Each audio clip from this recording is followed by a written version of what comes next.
Bonjour et bienvenue à Visionnaire. Aujourd'hui, vous voyez mon invité à côté de moi, c'est le docteur Lynn Deshôtels. Et je continue mes entrevues avec des médecins parce que on est en train de voir un changement de paradigme qui est souhaité depuis de nombreuses années dans le milieu de la santé. Et j'ai rencontré un paquet de médecins, des jeunes, des moins jeunes, qui sont les visionnaires de ce nouveau système-là qu'on va voir probablement s'implanter dans les prochaines années. Lynn Deshôtels, je vous la présente, eh bien, vous la connaissez peut-être déjà parce qu'elle a participé, entre autres, au fameux documentaire de Véronique Cloutier qui s'appelle L'Automéno sur l'équilibre hormonal. Elle est aussi, et je vais aller montrer ça, Lynn, elle est aussi le co-auteur du livre Mieux vivre la ménopause avec Isabelle Huot, qui est docteur en nutrition. Et tu es aussi à la tête des cliniques, parce qu'il y en a plusieurs, hein, du groupe de cliniques qui s'appelle le CMIE, donc Clinique de médecine intégrative et évolutive. Lynn Deshôtels, bienvenue à Visionnaire. Hey, merci France de m'avoir invitée. C'est super pour moi de pouvoir m'exprimer sur mon expérience, un parcours de vie aussi, où je souhaite aussi voir venir le jour du changement pour de l'accessibilité à des soins de qualité, mais surtout à remettre la santé en avant-plan dans notre approche multidisciplinaire. Parlons de la multidisciplinarité. On ne peut pas être tout seul là-dedans. Il faut Ben être justement, partenaire. Ouais. Ben justement, leur mettre le patient au centre de sa propre santé, de sa propre guérison, c'est ce que de nombreux jeunes médecins et moins jeunes aussi, les visionnaires de votre gang, toi, Gaëtan Brouillard et plusieurs autres, avaient tenté de faire depuis des années. Et là, j'aimerais ça qu'on parle de ton parcours parce que il y a quelques années, tu as décidé carrément de quitter le système public pour partir dans le privé et ça a été toute une aventure pour toi parce que tu voulais remettre le patient au centre de sa santé et de ses soins et de sa guérison. Parle-moi de ce parcours-là. Pourquoi tu as pris cette décision-là? Oh mon Dieu, France, tu me replaces dans mes arrière-pensées, mais qui vont faire l'objet aussi de raconter un peu mon parcours du prochain livre. Là. Il faut que ça change, que je vais publier, espérons-le, à l'automne.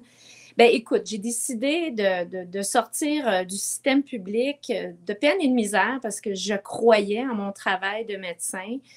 Je travaillais beaucoup, j'ai toujours travaillé beaucoup, mais en 2008, je me suis questionnée sur, hey, Lynn, es-tu devenue médecin pour faire ce que tu es en train de faire? C'est-à-dire courir à gauche, à droite, même pas être capable de jaser avec les patients, faire des tournées d'hôpital de 50 patients. J'aimais ça faire de l'hôpital. De toute façon, j'ai acquis une grande expérience clinique, mais je ne suis pas devenue médecin pour ça. Je suis devenue médecin pour l'aspect humain, faire la différence. Ouais. Faire la différence aussi dans la société, apporter quelque chose. Alors, je me suis vue, j'ai rêvé, j'ai pensé à tout ça, puis comme on dit en québécois, j'ai retourné la crêpe de bord bien des fois, des nuits d'insomnie. Ben, je me disais, hey, tu peux pas t'en aller en privé, ça se peut pas. Alors, je pense que les gens sont un peu confrontés à ça pour Ouais. changer notre façon de travailler, puis pas être engouffrés dans un système de voir des patients un après l'autre, mais s'occuper de la personne, ben des fois, on est obligé de faire ce choix-là. Mais ça n'a pas été facile. J'ai voulu garder un pied dans le public, mais à l'époque, et même encore aujourd'hui, on ne peut pas. Donc, je souhaiterais que ça change aussi. Et je voulais travailler en collaboration avec d'autres professionnels de la santé, puis redonner aussi une latitude de pratique à d'autres professionnels qui sont un peu pris dans un carcan déontologique qui, à mon sens, devrait être revisé parce qu'on doit permettre la collaboration interprofessionnelle pour permettre une fluidité. Une Bon. fluidité et non empêcher de collaborer avec un tel professionnel parce qu'il n'y a pas d'ordre professionnel. Bref, il y a beaucoup de réflexions qui vont être à l'origine du livre que je veux publier, mais je le partage aussi avec vous aujourd'hui parce que je ne l'ai pas trouvé facile d'apprendre aussi à facturer. Hein? Oui, entre autres. On va en parler du livre en question là, parce qu'il est en train de s'écrire et il y a aussi une plateforme en ligne d'enseignement. Alors, il faut que ça change. Puis la plateforme en ligne d'enseignement, c'est masantémeshormones.com. Mais il faut que ça change. C'était en train justement d'écrire ça. Puis c'est quand même révolutionnaire d'avoir le courage, entre autres, d'aller adresser ces choses-là. Qu'est-ce qu'il faut qu'il change, Lynn? Ah, tout. tout. Je pense Commençons par une coupe d'affaires. on est devant un constat qu'on a beaucoup traité la maladie, on a fait des diagnostics, on reste dans un carcan, dans un tourbillon qui nous a un peu éclaté dans le visage. Il faut commencer à penser santé. Il faut commencer à penser prévention. Il faut commencer à éduquer les patients pour qu'ils reprennent leur santé en main. Tu sais, souvent, on nous dit en médecine, ben, prendre en charge. Arrêtons de dire prendre en charge. Parlons de redonner la santé, que le patient prenne sa santé en main. Il faut responsabiliser les patients en termes de santé. Puis je pense que ça passe aussi beaucoup par l'éducation. Ouais. Puis l'éducation, c'est probablement mes prochaines 10 années qui s'en viennent vont être consacrées beaucoup à éduquer autant les professionnels de la santé que les patients. Puis il faut collaborer avec le patient. On fait un partenariat. On apprend, on est guidés l'un et l'autre. Moi, c'est de rester à jour dans mes connaissances puis de travailler avec des collaborateurs, d'autres professionnels, d'autres praticiens en santé qui peuvent me permettre à moi et aux patients de faire une meilleure job. Je n'ai pas toutes les réponses, je ne peux pas être experte dans tout. Il faut que j'apprenne à travailler et je travaille déjà avec d'autres professionnels, d'autres praticiens. Et c'est extraordinaire le travail qu'on peut accomplir. Et avec le patient qui s'implique dans sa santé. J'aimerais justement ça que tu nous dises, c'est quoi la clinique de médecine intégrative évolutive? Qu'est-ce qu'on retrouve dans une clinique de médecine intégrative évolutive? C'est quoi pour toi la médecine intégrative? Bien, c'est d'intégrer les approches complémentaires. Ça, premièrement, la médecine intégrative, c'est de travailler ensemble pour répondre aux besoins du patient. C'est de mettre en plan des changements d'habitude de vie. C'est d'être accompagné dans ces changements-là. C'est d'être coaché pour se rendre compte aussi que ça part de nous, hein, ça part du patient. Il faut revenir au patient. C'est lui qui décide de dire, ben moi, je vais manger mieux, je vais faire de l'exercice, je vais consulter parce que j'ai un problème X, puis je ne veux pas prendre de la médication nécessairement, il y a peut-être d'autres choses à faire. Fait que c'est d'intégrer toutes les approches complémentaires et, je dis bien, nécessaires à mieux accompagner le patient sur le chemin soit de la guérison ou le maintien de sa santé. Bref, c'est ça la médecine intégrative. Donc, ça peut être un praticien, ça peut être n'importe qui travaille en santé qui peut être là dans l'équipe santé pour aider le patient ou accompagner le patient. Puis, il n'y a pas un traitement qui fait la même chose à tout le monde non plus. Donc, c'est une approche aussi humaine, une approche personnalisée. J'insiste sur le mot personnalisé parce qu'on ne doit pas faire la même recette à tout le monde. Tu sais, en médecine, on nous donne des guides pratiques, c'est tout le monde pareil. On ne tient pas compte du patient, on tient compte de l'évaluation, des symptômes. Bingo, c'est tel médicament, c'est telle chose. Donc, retournons à « Hey, lui, là, il y a tel problème. C'est quoi la cause? » Au lieu de toujours s'adresser aux conséquences. Et voilà, c'est là que moi, je vois la définition de la médecine fonctionnelle, on appelle médecine intégrative ou fonctionnelle, qui est la médecine en amont, qui est celle qui va à la source du bobo plutôt que de mettre un plaster dessus en palliant à un problème chronique, entre guillemets. Puis je vous ai entendu au sommet, entre autres, de la santé intégrative, toi et d'autres jeunes médecins commencer à parler de déprescription. Et ça, c'était la première fois que j'entendais ça. C'est réjouissant d'entendre ça parce que de plus en plus, on comprend que si on met le patient au centre de sa santé puis de sa guérison, on peut commencer à déprescrire des médicaments plutôt qu'en rajouter. Effectivement. On a médicalisé beaucoup de conditions qui, finalement, ce ne sont pas des maladies. Ce sont des conséquences de déséquilibre. Alors, si on retourne à la cause, la médecine fonctionnelle, c'est identifier la cause des déséquilibres, mais ça le dit bien, hein, c'est fonctionnel. C'est pas une maladie. Alors, si on identifie qu'est-ce qui a causé les conséquences, les symptômes, on peut ramener la santé. Là, on peut parler entre autres de diabète type 2, d'inflammation de toutes sortes, de maladies chroniques de toutes sortes qui sont causées par l'inflammation. Et tout ça, ça peut se transformer par une prise de conscience, un changement quand même dans les habitudes de vie du patient, mais ça peut se changer. Absolument. Puis ça part de la personne, mais ça part aussi des croyances. La médecine fonctionnelle, c'est en anglais, on dit du mind, body and soul or spirit. Fait qu'on a plus de pouvoir qu'on pense sur notre santé. Le patient, il se programme à guérir, à améliorer sa santé, puis qu'on a une bonne relation thérapeutique avec les praticiens en santé, bien, c'est déjà un grand pas vers la santé et la guérison s'il y a une maladie ou un déséquilibre quelconque qui est déjà installé dans son corps. Et c'est une approche qui est de santé globale. Il faut tenir compte du contexte, il faut tenir compte de l'environnement. Il faut tenir compte des croyances des patients. On n'est pas tous faits pareil, puis on ne pense pas tous de la même façon. Donc, quand je te parlais de l'approche personnalisée, ça fait partie de ça aussi. Et c'est extraordinaire parce qu'on voit qu'on aide les patients tellement et pas toujours avec des... Ça ne veut pas dire qu'il faut exclure la médecine conventionnelle. Mais bien sûr que non. Elle fait partie de la médecine intégrative aussi. Bien sûr. Donc, c'est une solution, mais ce n'est pas la seule.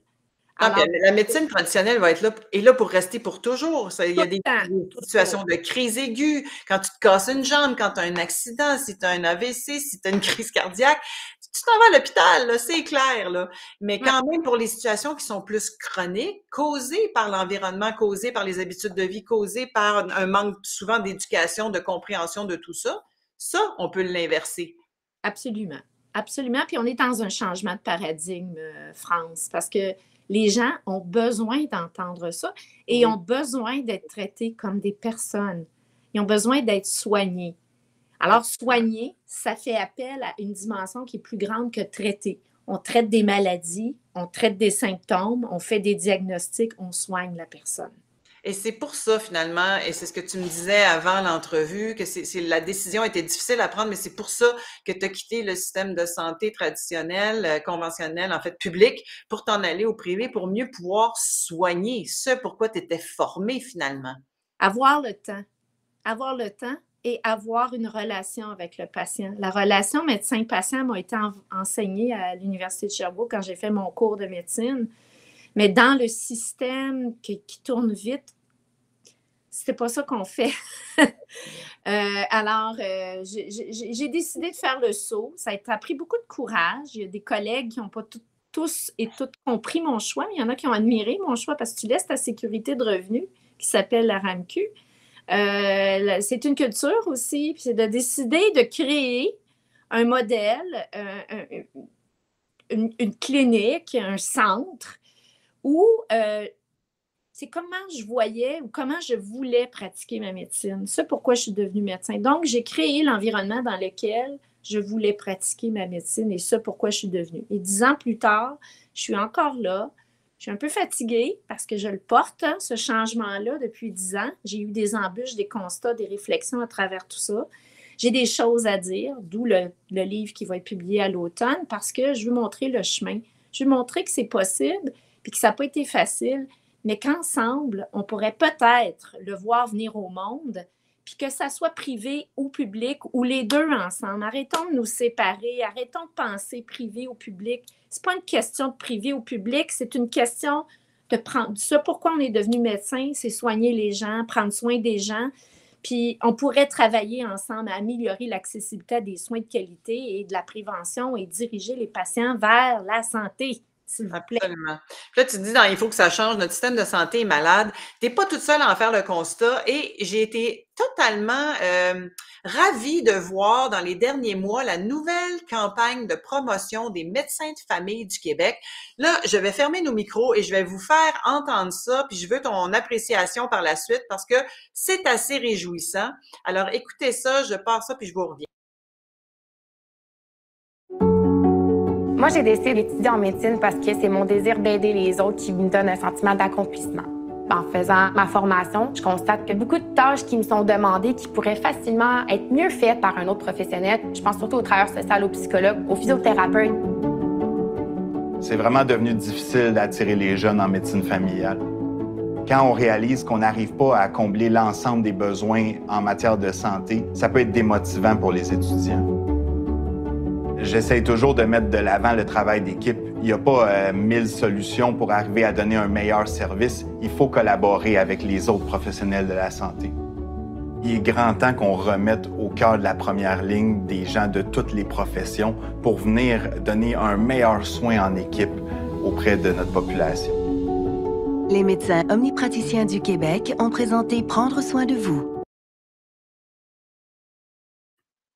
Et voilà. Alors, écoute, quand j'ai vu ça, Lynn, je me suis dit, mais c'est donc bien réjouissant parce que ce que j'ai entendu au sommet, ce que je vous entends dire depuis des années, ce que j'entends Gaétan Brouillard dire depuis des années, eh bien là, les médecins omnipraticiens commencent à le dire de façon publique et ils cherchent des solutions justement pour arrêter de travailler en silo et commencer à mettre le savoir en commun. Qu'est-ce que ça te fait comme réaction d'entendre ça? Parce que toi, ça fait 10 ans que tu prônes ça, là.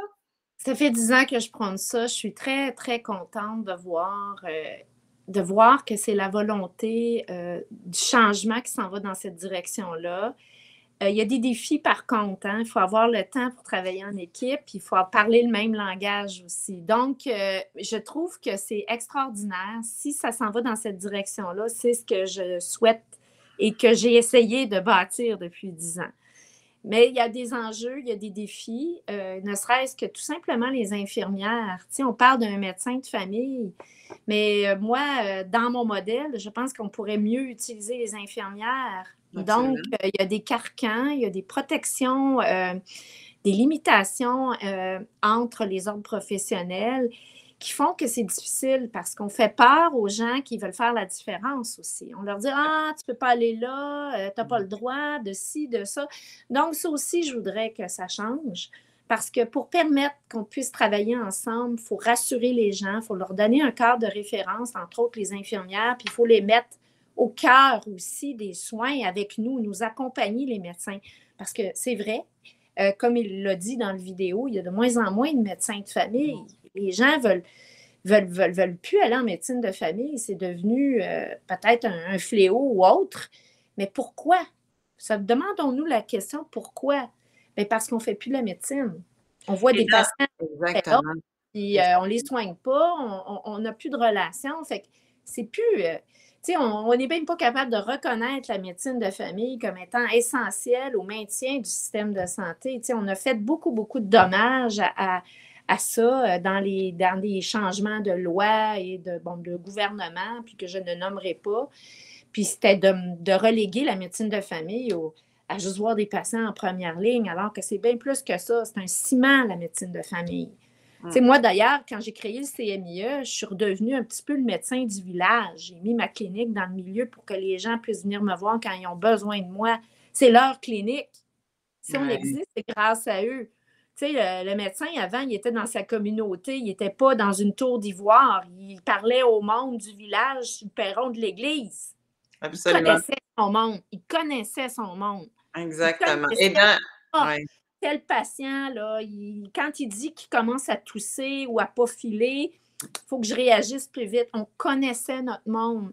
Exactement. Revenons à l'humain, revenons à la relation, s'il vous plaît. Et dans cette campagne-là, Lynn, il y a différentes publicités, il y en a plusieurs, et il y en a une, entre autres, qui dit « Moi, je suis même pas capable de faire ma job tellement on m'impose de la paperasse à faire dans le système. J'ai plus de temps. » Alors, là, j'ai des frissons à en parler parce que c'est une révolution qui s'en vient, puis elle est absolument nécessaire. J'ai envie d'avoir ton avis parce que on enregistre cette entrevue-là au moment où est-ce que notre ministre de la Santé, Christian Dubé, vient de déposer des milliers d'articles pour changer la loi sur la santé. On n'a pas eu le temps de l'étudier, personne, mais ton feeling, Lynn, est-ce qu'on s'en va du bon bord, vers le bon bord? Je le souhaite, mais j'aimerais être entendue. Parce qu'il y a des choses à faire, puis un gros crémage administratif à amincir. Ouais. Je l'ai vécu dans un plus petit carcan, même au privé, en ayant une entreprise. Je suis un entrepreneur, moi. Et où, parfois, la gestion était beaucoup trop coûteuse par rapport au service. Ça peut paraître nono, mais je l'ai vécu. J'ai des choses à dire. J'ai des choses à dire, puis c'est des trucs qu'il va falloir qu'on change pour y arriver. On a énormément de paperasse, des ci, des ça. C'est lourd, lourd, lourd. On ne sait même plus qu'est-ce que le bras droit fait. On attend une permission, un point, une virgule pour que les choses changent puis avancent.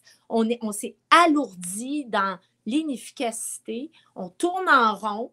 Alors oui, la volonté est là, mais comment ils vont le faire? Ils peuvent peut-être nous consulter parce que ça fait 10 ans qu'on voit des affaires, puis on a des trucs, on a des solutions à partager. Puis moi, c'est ma volonté, c'est de dire, ben, à travers mon histoire, ben, si quelqu'un veut m'entendre, ben, voici ce que je gère, voici ce que j'ai vécu.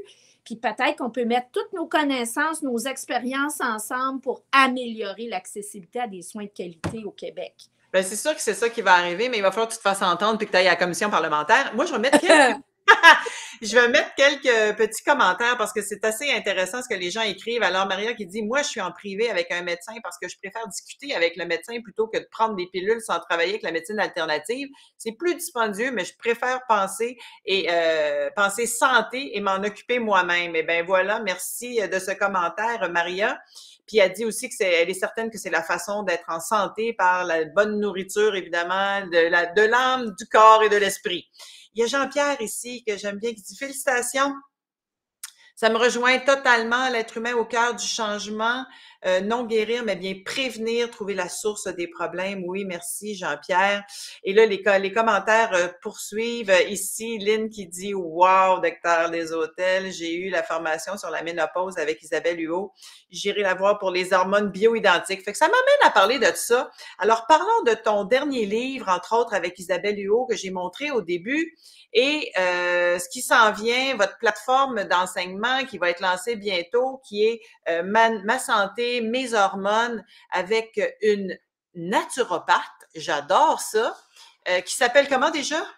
Véronique Bourbeau. Véronique Bourbeau. Alors, qu'est-ce qu'on va retrouver là-dessus? Puis, parle-moi de ce que tu as réussi à faire, parce que là, depuis le documentaire de Véronique Cloutier sur l'automéno, semble-t-il que les hormones bioidentiques sont accessibles avec tu vois, là-dessus, je vais féliciter et Véronique pour avoir amené une prise de conscience sur l'importance des hormones, mais aussi sur l'importance d'arrêter de juger et de faire avancer les choses. Parce qu'il y a des femmes, il y a des croyances, hein, il y a des mythes et réalités. Et je félicite le gouvernement quand même d'avoir accepté de donner l'accessibilité à une hormonothérapie qui, selon moi, est plus santé, plus sécuritaire et préventive. Hein. Alors, d'où le fait que j'écris le livre, parce que les hormones, c'est des grands régulateurs de santé, puis c'est l'équilibre hormonal. Et l'équilibre hormonal, elle est dépendante, puis c'est vraiment des régulateurs de santé. C'est un des systèmes très puissants. Quand on est en déséquilibre hormonal, on a des effets partout. C'est multisystémique. Alors, si on a des trop grands déséquilibres, ben, on va avoir des conséquences, puis souvent, on va avoir des diagnostics de maladies, que ce soit des dépressions, des douleurs, la fibromyalgie, bref, j'épargne les détails. Ceci étant dit, je veux être la défendresse de l'équilibre hormonal. Et tout ça passe aussi par des habitudes de vie, un style de vie. Parce que notre style de vie vont influencer cet équilibre-là. Et on ne parle pas juste des hormones sexuelles. Alors, on parle de la surrénale avec le cortisol, on va parler de la thyroïde. Les hormones thyroïdiennes sont importantes. Alors, c'est une gang de chums qui travaillent entre elles à maintenir un fonctionnement dans le corps et qui sont influencés par des habitudes de vie. Fait que si on continue à être bombardé de stress, France, puis qu'on ne fait rien, ben notre surrénale, elle va crier au secours, puis les hormones, ils ne sont plus au rendez-vous à la ménopause, puis là, ben, on va manquer d'énergie, on ne dormira plus, on va commencer à penser autrement. Bref, comment je pourrais dire? La plateforme, c'est d'éduquer les patientes, d'éduquer les patients, mais aussi les professionnels de la santé. Parce que le problème en ce moment, c'est qu'on est resté avec des fausses croyances par rapport aux hormones. Les hormones sont dangereuses. Les hormones, c'est pas important. Vous n'avez pas besoin. Ben oui, on en a besoin, surtout qu'on a changé de contexte de vie. Hein? On n'a plus la même vie, les femmes. Ouais, c'est ça. Et là, on vit pas mal plus longtemps. Fait que si on veut vivre plus longtemps, mais en bonne santé, il faut commencer à regarder l'implication des hormones. Et ça ne veut pas dire de toutes ou tous prendre des hormones. Ça veut dire de regarder ce qui se passe, puis de s'ajuster et de faire en sorte qu'on garde un équilibre autant hormonal que fonctionnel que métabolique. Parce que presque toutes les maladies sont d'origine soit inflammatoire, mais qui viennent de déséquilibre métabolique. Exactement. Comment le corps fonctionne. Et là, de t'associer avec une naturopathe, là, c'est quand même audacieux parce qu'une naturopathe, d'abord, ils n'ont pas d'ordre professionnel reconnu comme tel, même s'ils ont quand même un regroupement et tout. Et moi, je sais parce que je sors avec un naturopathe, là, et ils font une job formidable. Ils font une job formidable, mais encore faut-il reconnaître leur travail. Et ils sont aussi devenus un peu spécialistes des suppléments parce que, bon, les médecins ils sont débordés déjà avec les médicaments. Fait qu'ils sont devenus un peu spécialistes des suppléments. Mais comment est-ce que ça va être quoi ton entente, ou en tout cas l'équilibre que tu vas aller chercher? Justement, m'associer à une naturopathe, moi, comme médecin, j'ai quand même un cadre de référence dans mon ordre professionnel. Alors, moi, je m'associe à quelqu'un qui a des compétences complémentaires à moi. Voilà. Okay? Je peux aller chercher je peux aller chercher les connaissances, France, mais l'experte dans le lifestyle, le changement, tout ça, c'est la naturopathe. Maintenant, là aussi, il faut qu'il y ait de la compétence. Fait que c'est pas parce qu'on a un diplôme de médecine ou de médecin qu'on devient compétent. C'est l'expérience. Et là, on a voulu mettre nos expériences en commun pour enseigner ce qu'on sait, enseigner ce qu'on a appris, puis donner des outils pratico-pratiques aux professionnels de la santé parce qu'on va créer une communauté d'échange pour les outiller, les aider, les supporter, faire des discussions de cas cliniques pour que moi, ce que j'ai appris, ça serve à d'autres. Et ça, quand je te dis la mission d'éduquer, c'est ça. Et Véronique est pareille comme moi, mais Véronique, elle enseigne quand même l'endocrino à l'école de Naturo. Fait qu'elle est très ferrée en termes de connaissances et c'est ça. Puis ça va être de la qualité, là, je vous dis, on travaille très fort pour permettre l'accessibilité à ces connaissances-là et à ces expériences-là. Puis c'est de donner des outils aux patientes aussi pour qu'ils apprennent à s'autogérer.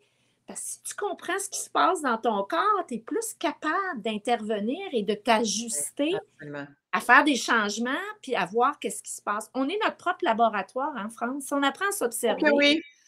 À s'observer puis à regarder qu'est-ce qui se passe quand on fait un changement alimentaire, quand on fait un changement de médication, peu importe là, les changements qu'on fait, on sait, ça nous guide, ça nous dit vers où on doit aller. Et on n'a pas besoin d'avoir tout le temps quelqu'un à qui ça remette. Remettons-nous à nos ressources intérieures si on sait comment. Donc, et là, cette plateforme-là est lancée, là, on le voit ici le 6 avril. Est-ce que c'est ouvert à tout le monde, Lynn, ou si ça va être réservé aux professionnels de la santé en premier lieu? C'est ouvert à tout le monde. Tout le monde qui veut comprendre. Tout le Alors, monde. vous pouvez aller sur masantémeshormones.com. Je vais rajouter le lien au-dessus de la vidéo et vous allez avoir tous les détails. Et c'est une plateforme d'enseignement. Vous avez tourné des dizaines de vidéos pour enseigner tout ça. C'est accessible bientôt avec Véronique Bourbeau. Oui. En fait, France, on va lancer ça. Il y a 45 heures de formation. Quand même. Alors, être lancé progressivement parce qu'il faut laisser le temps de digérer tout ça. C'est quand même enseigner sur quelque chose qui est quand même assez complexe. Alors, c'est de la vulgarisation pour que les gens comprennent. Puis, en tout cas, j'espère, au grand désespoir ou au grand espoir, j'espère que les professionnels vont adhérer parce que c'est pour eux autres aussi. Puis pour les patientes, je veux leur montrer ce que j'ai appris. Mais oui, avec raison, tu as tout un savoir à transmettre. Écoute, on a une téléspectatrice, je peux-tu appeler ça comme ça sur le web? Oui, une auditrice qui de l'Europe qui dit « Mille merci, dommage que ces discours ne soient pas d'actualité en France encore. » Eh bien, c'est juste un mot à vous dire. Partagez, comme ça, plus vous allez partager avec vos amis en Europe, plus ça va devenir la norme. Oui, Lynn, vas-y, réponds. On ne sait jamais. Hein? On peut créer une communauté francophone internationale d'échange. Ça existe en Angleterre, ça existe ailleurs. Je ne verrais pas pourquoi. Puis l'autre chose, de créer une académie où il y a de la formation qui est accréditée aussi. Parce que, tu sais, on travaille, mais est-ce que c'est dur d'accréditer une formation quand tu sors des sentiers battus puis des guides pratiques? En fait, on fait des études cliniques. Là. Nous, on travaille avec l'expérience clinique. Oui, on respecte ce qui a été publié, mais les publications vont dans toutes les directions. On ne veut pas faire des choix. Là. On a révisé toute la littérature. OK? Fait qu'on a une grande rigueur scientifique aussi. C'est d'être à jour aussi. La science, elle a évolué, France. Elle continue d'évoluer avec toutes les nouvelles sciences. sais. Absolument, absolument. Écoute, on termine là-dessus. Donc, ce qui s'en vient à l'automne, c'est il faut que ça change. C'est un peu ton histoire. C'est aussi de, sans dénoncer, faire le constat que notre système de santé est malade. On est tous d'accord avec ça, notre ministre aussi. On est en train de le transformer en espérant, comme tu disais, que ça va dans le bon sens. On commence par quoi en terminant, selon toi, Lynn? Ah, le message que je passe toujours à tout le monde, puis disons que je suis un cordonnier mal chaussé, mais je suis sur la bonne voie. S'il vous plaît, prenez soin de vous. Ouais. Aimez-vous assez pour vous choisir et prendre soin de vous. Ça part de vous, la santé. C'est le conseil que j'ai à donner. Absolument. Bien, merci infiniment d'être cette visionnaire qui continue d'ouvrir le sentier, hein, de sortir des sentiers battus, dans le fond, pour ouvrir des nouvelles voies. Merci de l'avoir fait avec courage il y a plusieurs années. J'ai l'impression que la voie est ouverte, Lynn, grâce à toi et plusieurs autres, et que c'est en train de... en tout cas, il y en a beaucoup qui suivent. Il y en a beaucoup qui embarquent. Merci à toi, France, d'être comment je pourrais dire, une influenceur positive dans le changement vers la santé, mais la santé sous toutes ses formes. Merci de m'avoir plaisir, merci beaucoup et à tout le monde, mais merci de vos commentaires. Partagez en grand nombre dans vos réseaux pour que la bonne nouvelle se répande, qu'on est en train de voir un changement arriver. Ça va passer par nous. Ça faut que ça parte de la base de la pyramide, ça peut pas venir d'en haut. Alors, merci beaucoup tout le monde et à très bientôt pour un autre visionnaire. Merci Lynn. Bye. Bye.